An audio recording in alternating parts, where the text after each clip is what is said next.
Welcome to In the Green, the podcast based on the intersection between life, finance, and the pursuit of breaking par. I am your host, Ryan Briggs with GFG Wealth Advisors. Time to tee off.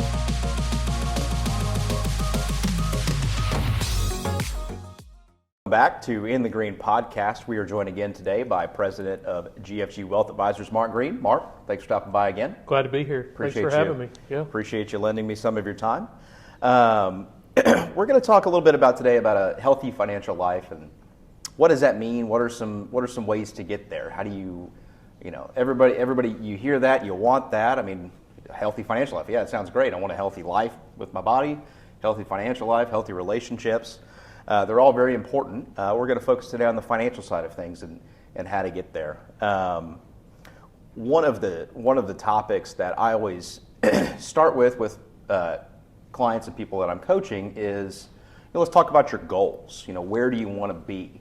Because without that, kind of guiding us in the right direction, we could go in a lot of different directions. So really seeing the end goal in mind really helps us formulate a plan on how to get there. Do you want to speak to that on how you've helped some of your clients achieve that? Absolutely. It's so incredibly important to plan. And you were talking about, planning your health and planning your finances and that sort of thing. And, it's really ironic to me that in the 35 years in this business, probably the most overlooked segment of our personal life is our finances. No doubt about it. You get your paycheck, you throw it in the checking account, you go to Walmart, you go to Kroger, H-E-B, you go spend your money, you got this much left, you get your next paycheck, you just throw it in there, then you move it over and you put it in a savings account or you put it in a CD and you go on down the road. Mm-hmm. And there's really no planning, it's just you have it. Right. It's just there. And then one day you're a year away from getting your last paycheck and all of a sudden you're thinking, oh, what have I done? I didn't really have a plan for this. Yeah. Exactly.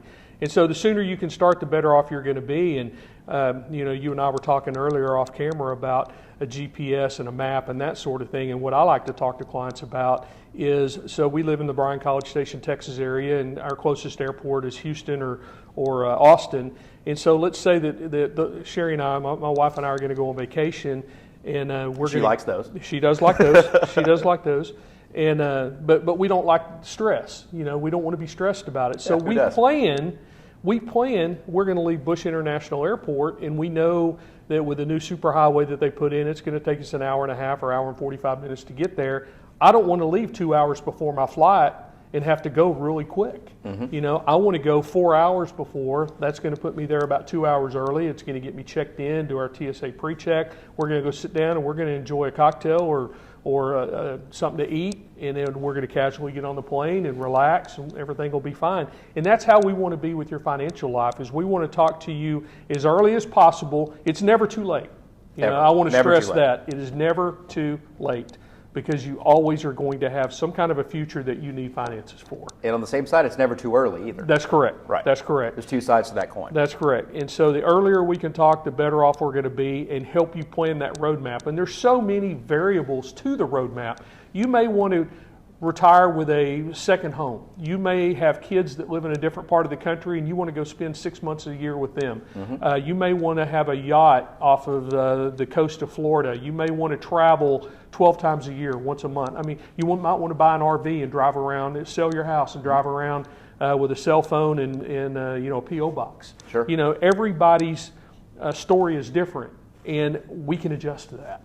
And we help you get, if you want a boat and you want to retire, we're going to help you do both of those. Mm-hmm. If you want to travel and you want to retire, we're going to help you do both those. You want to buy that RV 15 years before retirement, we're going to help you get to that goal as you're also getting to the goal of retirement. And so it's so incredibly important to not just be, I'm going to use an old term, nilly-willy here. It's so important not to be nilly-willy with your money, in that, okay, so I've got this little nest egg of money, we're going to go buy an RV, so we used our nest egg of money to buy the RV, now we're 15 years from retirement, oh no, what are we going to do? And so you need to plan for those type of things, and that's where we come into play. Mm-hmm. Yeah, understanding which assets go up and which assets go down is important to know. That's correct. If it's got wheels, it likes to go down. Yep. And in my scenario, we're talking about time, again, there's only 3 things that you can do to have more money, and that's either work longer, be more aggressive in your work longer, be more aggressive in your investments, Sure. or save more. Right. That's it. And at some point in your financial life, probably especially early on, we can't save more. We've got X number of dollars that we can put away, so maybe we need to invest a little more aggressively, or you got a whole lot of money to put away and we don't have to be as aggressive. Sure. And so that's really important in the overall plan, is how do you invest your money? It's not just go buy Amazon and Netflix and Google and all those type of things and put it in there because it's going to do this. Right. When it's good, it's really good, and when it's bad, it's really bad. And so you don't want the peaks and valleys. You can do that while you're younger, but as you get closer to retirement or closer to that goal of the RV or the boat or vacations or whatever it may be, you want to be a little more conservative with those dollars, because when it's time to pull the trigger to pay that bill, you don't want to have to dip into your savings long-term money in order to pay for those things. Definitely. That's why we like to play a little bit of defense at the same time we play some offense. Correct. Right? Correct. That's it's honestly a great segue into the next topic that I want to talk about. And this speaks more into the personal behavior side of things in a long-term approach to your investing, right? You talked about trying to buy the hot stocks, the hot topics, try to buy all that so you can really shoot up quickly. Realistically, that's a very high-risk play. So let's talk about a little bit of personal behavior and learning how to live within a budget, which falls in line with your game plans. Your budget is whatever you set for yourself. We're not going to set your budget for you. We're going to help you stick to it. But ultimately, the budget is what you've chosen that you want to do. And then investing consistently for a long period of time. So, combining those two, living within a budget and investing for a long period of time, how have you seen that mold your clients' approach to retirement? It's funny, because having been in the business as long as I have, in the 90s, we had the tech bubble. Right. Okay? And so from, the mid to late 90s into the early 2000s. I can still hear that dial-up sound in my ear. Oh, yeah. When I was a kid. Oh, yeah. AOL.com. Oh, yeah. man, that noise. Yeah. So, you had just the explosion of technology, and it was never going to come down because everybody was getting computers and everybody was getting cell phones. Sure. And so people were pouring money into the tech stocks. Well, guess what happened? It burst. And when it burst, it negatively affected many, many people because they were so heavily concentrated in those technology stocks. And so what we try to do over time, when you're younger, you can recoup those losses, but when you're older, you can't. Sure. And so we need to include some of that to take advantage of those market swings or of the market, but we also need to diversify you over some other investments to lower your risk so that when those do burst, it doesn't really negatively affect you the way that a technology market would. Sure. And so, it's just really important that we look at the overall picture. What is your age? What are your goals? What do you have to get there with? And then we can put together a plan for you. So, and similar to what we're seeing today with the S&P 500, we talk about this a lot with our clients. The S&P 500 had a great year. Yeah. If you were to take out, let's say, 5 stocks from the S&P 500, it really didn't have a great year. You had one segment, and it just happens to be technology, like we were talking about with the dot-com bubble, really put the S&P and the team on its back and really carried it up the hill. So it's important to understand, what you're seeing on the news and, how a couple stocks can really help, but how a diversified portfolio that you invest in long term can really move with the entire market and not take the swings up and down. Yeah, you're right, Ryan.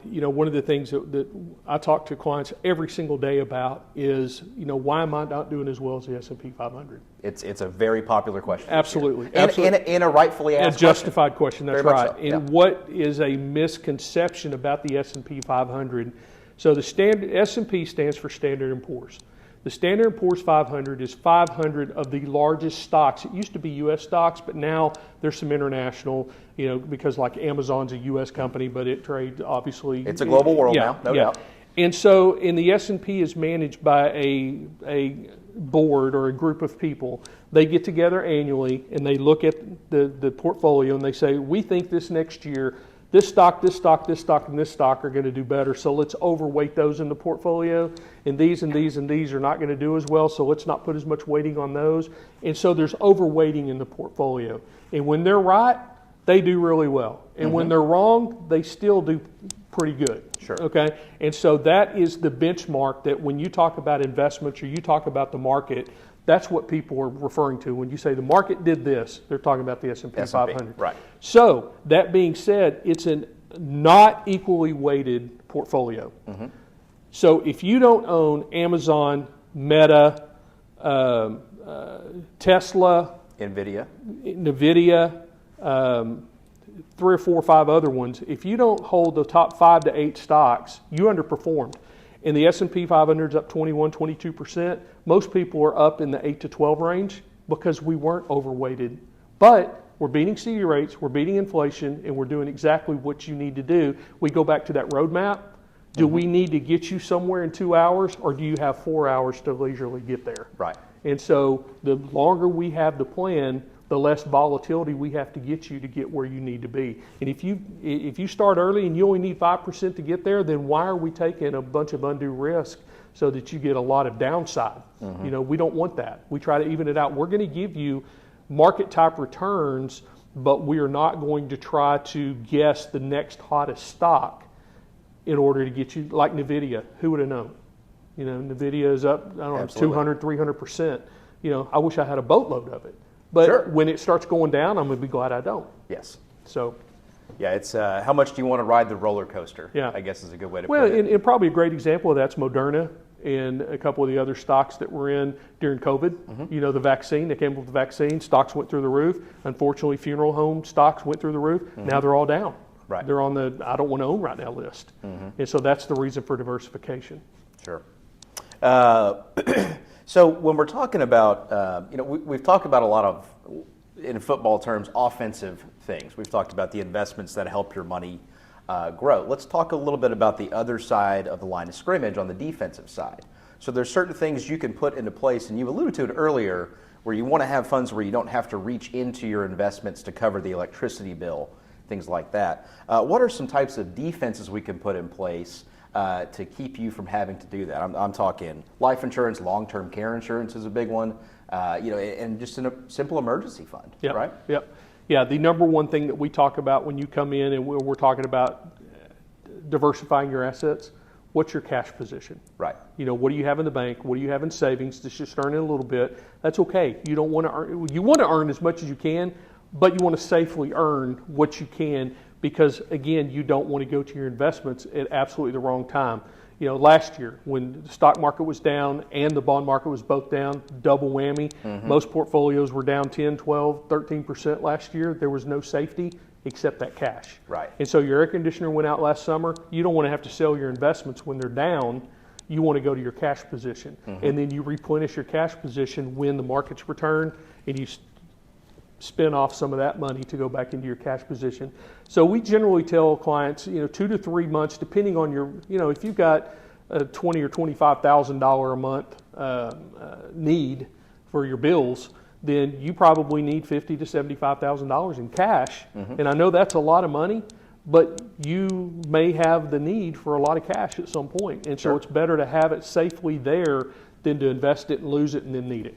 Yeah, I had a client just yesterday. We were having a and as counterintuitive it is to us to not accept money to invest for somebody, it really wasn't good for their position because that would have they wanted to spend their emergency fund to put it into retirement.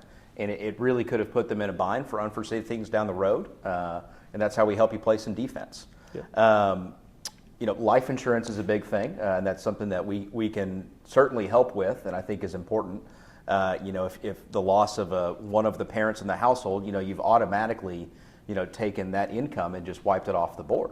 In most households where there's, a married couple, you're living off both incomes. It's very rare that, you have 2 incomes and are living off one. So how can life insurance save you from a tragedy? Well, and to that point, it's devastating to a young family that, gosh, we can't afford life insurance because we're just living life, daily. Sure. And I've got 1 or 2 kids and the husband's working, the wife's working, they're making ends meet the best they can, no life insurance, and something happens to one of the major income sources for the family. Mm-hmm. How do they survive? I mean, it's just an awful, awful thing. And so, we talk about term insurance. We talk about 20-year level term insurance that's cheap. Right.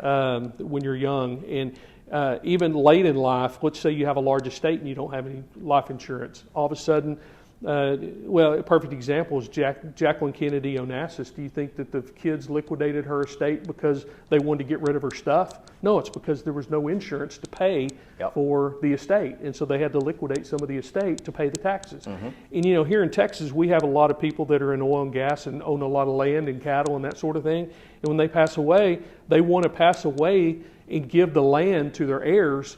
But sometimes the heirs have to sell it because there's no insurance to cover the taxes. Sure, because that is the inheritance. That is the inheritance. Right. That's right. And so it's so incredibly important as an overall financial plan to look at where are you now, where do you want to be, where are you getting, and then does life insurance play a plan, and do you need term insurance? Do you need some kind of a cash building, investment building type investment policy? That's all stuff that we go over with you when you come in and sit down with us. Well, it's a beautiful thing, and like I spoke to earlier, it's important to have a healthy life with your body, healthy life with your relationships, and a healthy life with your finances. So really appreciate you spending some time to help us kind of cover some of these topics. Yep. And we're always happy to go into them in further detail at any point. So thank you for joining us. Make sure to like, subscribe, and download this podcast wherever you like to enjoy your podcasts.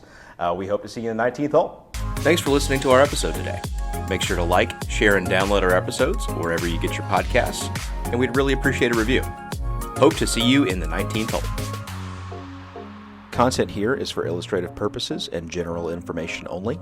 It is not legal, tax, or individualized finance advice, nor is it a recommendation to buy, sell, or hold any specific security or engage in any specific trading strategy. Results will vary. Past performance is no indication of future results or success. Market conditions change continuously. This commentary reflects the personal opinions, viewpoints, and analysis of GFG Wealth Advisors. It does not necessarily represent those of RFG Advisory, Private Client Services, or their clients or their employees. This commentary should not be regarded as a description of advisory services provided by GFG Wealth Advisors or RFG Advisory or performance returns of any client. The views reflected in the commentary are subject to change at any time without notice. Securities offered by registered representatives of Private Client Services, member FINRA, SIPC. Advisory services are offered by investment advisory representatives of RFG Advisory, a registered investment advisor. Private Client Services, GFG Wealth Advisors, and RFG Advisory are unaffiliated entities. Advisory services are only offered to clients or prospective clients where RFG Advisory and its representatives are properly licensed or exempt from licensure. No advisory services may be rendered by RFG Advisory unless a client agreement is in place.